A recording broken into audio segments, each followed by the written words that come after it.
Guys, let's go sa aking working place.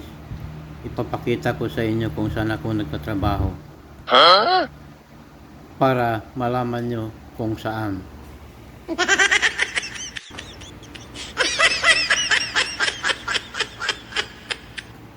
Hoy! Mga bunganga nyo! Tahiin nyo! Year 1992 pa ako dito nag-umpisa magtrabaho guys, sa totoo lang.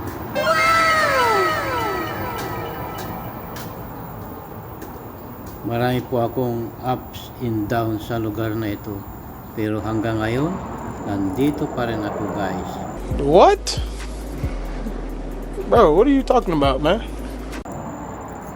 Kalahati ng buhay ko, dito ko na ginugol bilang isang OFW.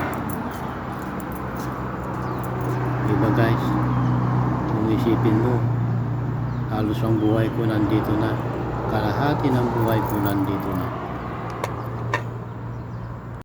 Oh my God! Wow! Konting tiis pa guys.